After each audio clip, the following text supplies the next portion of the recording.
Halo sobat, kembali lagi di channel Juara Donghua. Kali ini admin akan melanjutkan lagi alur cerita Battle Through the Heavens chapter terbaru. Oke, tanpa berlama-lama langsung saja kita gas ke alurnya. Di dunia, iblis dapat dipenjarakan dan 3 raja iblis besar ada di antara mereka. Bahkan tidak diketahui kedalaman kekuatannya, para dewa abadi yang pernah memasukinya pun binasa. Mereka juga tidak bisa lepas dari kematian.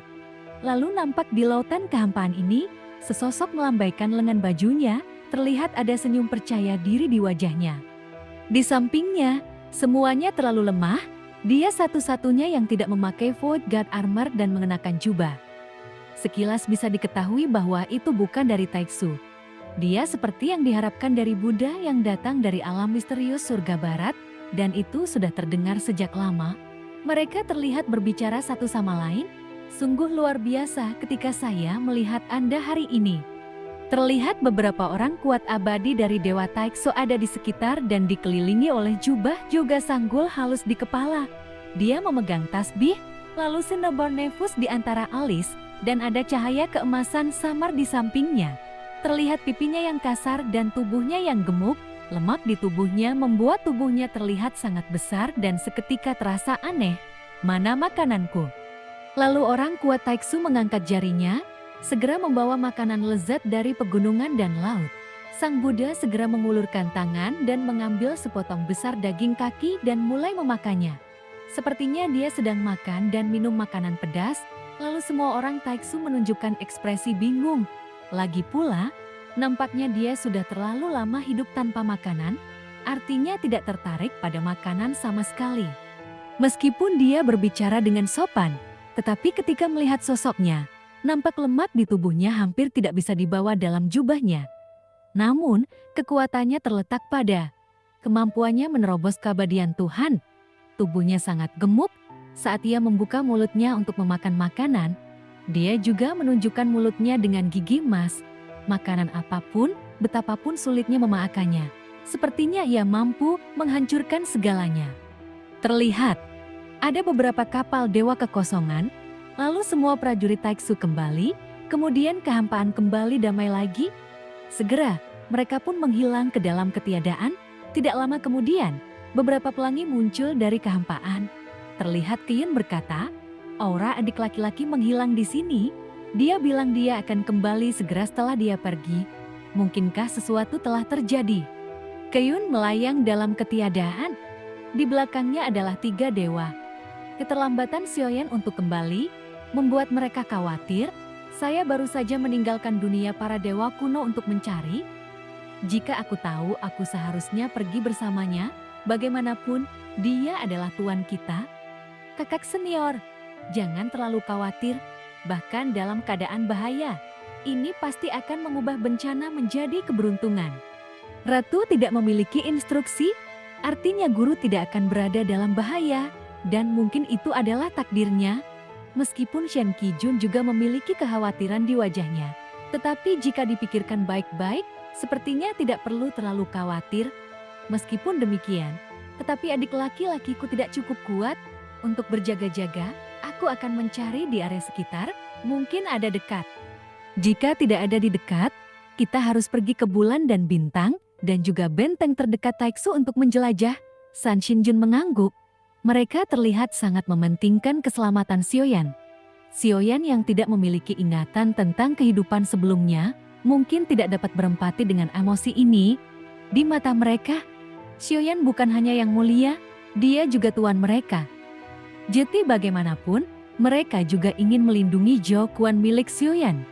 Di ruang di mana Xiaoyan berada, dia berkeliaran tanpa tujuan pada bintang tertentu di ruang ini. Di tengah kehancuran tersebut, kini muncul sepasang mata berbentuk berlian tiba-tiba terbuka, dan ada juga aliran nafas yang datang dari sekeliling. Meski aku tidak bisa meninggalkan dunia ini, tapi di sini juga sangat menyenangkan. Persembahan dari makhluk yang tak terhitung jumlahnya. Sekarang ia telah menembus keabadian dewa. Tidak buruk, suara berat sosok itu bergema, lalu dia berdiri perlahan. Itu bukan humanoid, melainkan kepala dan badan buaya, ditutupi dengan sisik padat. Dan ada pedang raksasa yang dipegang dengan tangannya, lalu mata binatang itu penuh kegembiraan. Pada saat yang sama di bintang lain yang tertutup salju, nampak di bawah salju tebal, ada sosok berkulit gelap di kristal salju, dan ada tanda api di antara kedua alisnya. Kemudian tepat ketika Soyap sedang bergegas di luar angkasa, fluktuasi aneh datang dari kehampaan. Terlihat ruangan itu hancur seperti cermin, lalu cahaya dingin menderu ke arahnya. Di ruang yang rusak itu, penampakan pertama yang terlihat adalah tubuh manusia berkepala buaya. Segera, ruang lain juga hancur dan mengeluarkan suara mendesing. Setiap pancaran cahaya dingin dan hujan es tidak kalah tajamnya dengan bilah pedang yang tajam, lalu itu menyelimuti Xiaoyan dengan kekuatan yang menakjubkan. Sosok Xiaoyan pun melintas menghadapi konspirasi seperti itu, dan kecepatan serangannya tidak terlalu cepat, jadi tidak sulit untuk mengelak dengan kecepatan kilat. Xiaoyan pun berpikir tidak ada satupun praktisi di sini, meski keduanya agak jelek, tetapi itu lebih baik daripada tidak sama sekali. Kabadian seorang kaisar belaka, kamu masih berani mengucapkan kata-kata arogan. Pernahkah Anda mendengar tentang Raja Iblis Api Hitam?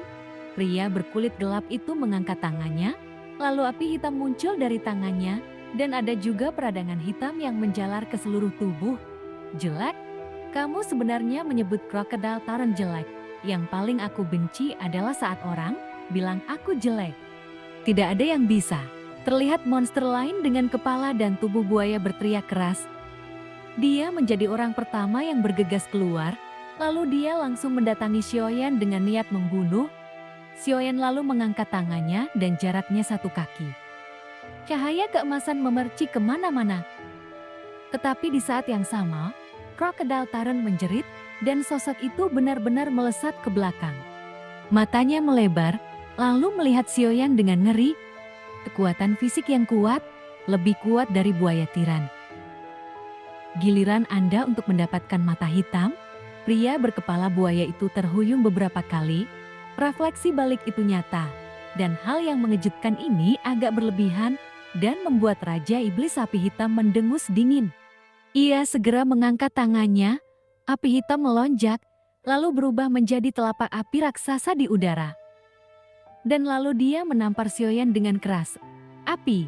Xiaoyan lalu mengangkat kepalanya, kemudian api 3 warna keluar dari tubuhnya, dan tiba-tiba telapak api raksasa di udara tiba-tiba berhenti. Namun apinya langsung padam, dan mata Raja Iblis Api Hitam semakin melebar. Kamu adalah penguasa api yang sebenarnya, panggil saja aku Xiao Hai. Lalu Raja Iblis Api Hitam bersujud dan berlutut dengan 1 lutut menyembah Xiaoyan. Hanya dia yang tahu api macam apa yang baru saja dipancarkan Xiaoyan. 3 warna api, masing-masing adalah Raja Api, namun nyala apinya bahkan tidak memenuhi syarat untuk disembah. Dasar pengecut. Buaya pengganggu mengumpat dengan keras. Xiaoyan lalu melihat kedua orang yang baru saja memulai, 2 orang yang menyerah sebelum dia bisa mengerahkan kekuatan apapun. Xiaoyan sedikit mengernyit dan berkata, apakah kamu tahu di mana tempat ini? Mereka pun segera saling memandang. Apakah kamu juga ditipu oleh Buddha itu? Ini adalah dunianya.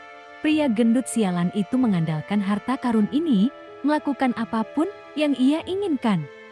Jika kita bertemu langsung, buaya pengganggu ini akan mencabik-cabiknya hidup-hidup. Buaya Ba berkata dengan marah. Terlihat dia menepuk dadanya beberapa kali. Buddha, Xiaoyan pun terus bertanya, bagaimana dia bisa masuk ke sini? Nampaknya tidak ada kesan sama sekali. Kami Buddha, lahir dengan gigi emas, dan diklaim mampu menggigit semua yang ada di dunia.